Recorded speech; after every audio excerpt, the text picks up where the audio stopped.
Bonjour à toutes et tous, nous venons d'entrer dans 2019.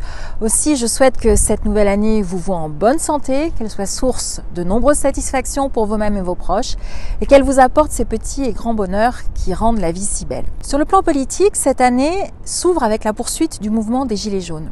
Alors ce mouvement a de multiples facettes. Il y a facette qui revendique un pouvoir d'achat pour toutes et tous, un pouvoir d'achat décent. Il y a celle qui demande à ce que chacune et chacun soit considéré dans notre société, quelle que soit sa situation sociale. Et puis il y a aussi cette facette moins glorieuse que défend une petite minorité et qui conduit à remplacer le débat par la violence qui est inacceptable et ce qui abîme la cohésion de notre pays. Plus que jamais, nous ressentons la responsabilité qui est la nôtre pour faire en sorte de retrouver la cohésion de notre pays.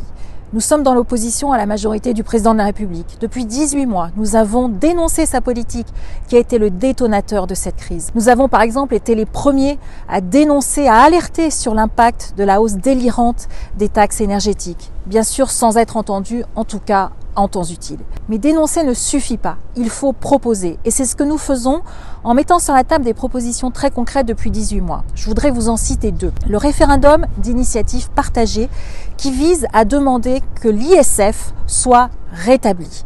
Pour y parvenir, il nous faut 185 signatures de députés et de sénateurs dans un premier temps. Aussi, j'invite chacune et chacun d'entre vous à interpeller son député, sa députée, son sénateur, sa sénatrice pour lui demander de signer pour faire en sorte que l'ISF puisse être rétabli. Deuxième proposition sur laquelle nous sommes très actives, l'expérimentation du revenu de base. Attention, il ne s'agit pas d'un revenu qui serait donné sans condition. Il s'agit de revoir le mode d'attribution du soutien social pour éviter les effets de seuil qui pénalisent de nombreux concitoyens. Ce sont deux projets très concrets qui ont été travaillés dans leurs détails.